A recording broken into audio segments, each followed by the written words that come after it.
Hello everyone. तो आज हम काइनेमेटिक्स का एक क्वेश्चन डिस्कस करते हैं। इस क्वेश्चन में हमें गिवन है the initial velocity of a particle is U at T equal to zero. T equal to zero पर पार्टिकल की वेलोसिटी यू है।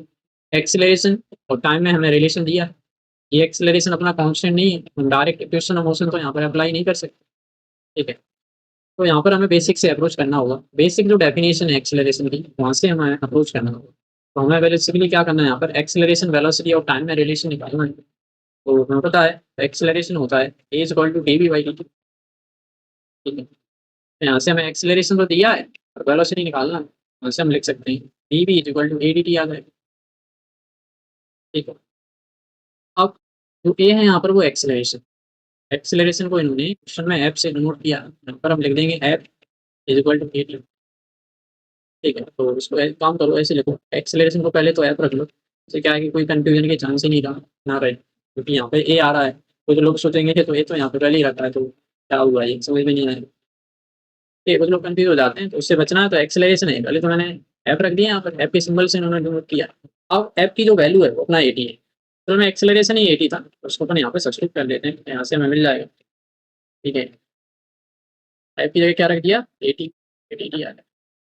अब ये तो छोटा सा चेंज है in small time interval t. अगर हम वेलोसिटी में किसी एक गिवन टाइम इंटरवल में चेंज निकालना है तो हमें इसको इंटीग्रेट करना पड़ेगा। Integration of d v is equal to a, अपना कोई कांस्टेंट है। ठीक है, हालांकि इन्होंने लिखा नहीं है, पर वो अंडरस्टूड है। ठीक है ना, तो कांस्टेंट ही हो। यहाँ पर एक को हम बाहर निकाल लेंगे तो ये आ जाएगा अपना डी। ठीक है, अब यहाँ पे लिमिट लगा देंगे। अब यहाँ पे वेलोसिटी के रिस्पेक्ट में इंटीग्रेट किया जा रहा है, तो यहाँ पे वेलोसिटी की लिमिट आएगी। तो इनिशियल वेलोसिटी यू दे रखी है। जब वेलोसिटी यू है उस समय देखो, इधर टाइम के रिस्पेक्ट में इंटीग्रेट किया जा रहा है, तो यहाँ पे टाइम की लिमिट आएगी। जब इनिशियल वेलोसिटी यू है उस समय टाइम अपना जीरो है।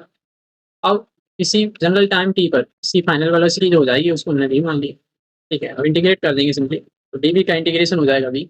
लिमिट लगा देंगे from initial velocity final velocity we is equal to a आ जाएगा। तो टी की पावर वन है, नहीं टी की पावर वन को अगर हम इंटीग्रेट करेंगे ए की पावर टू आ जाएगा, ये divided by two T square by two. ठीक है, यहाँ पर भी लिमिट आ जाएगी अपनी फ्रॉम जीरो टू टी। ठीक है, अब तो कुछ नहीं है, सिंपल। अब हमें यहाँ पर लिमिट सब्स्टिट्यूट करना है।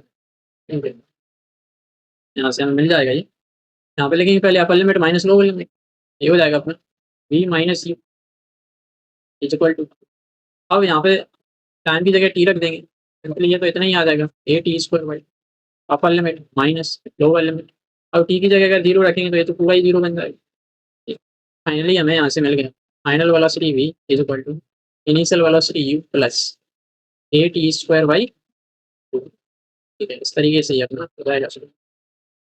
ठीक है, two plus A T square by to, यानी अपना यहाँ पे जो करेक्ट आंसर है हो जाएगा बी ऑप्शन। ठीक है, तो डाउट रहे तो आप पूछ सकते हो। Thank you.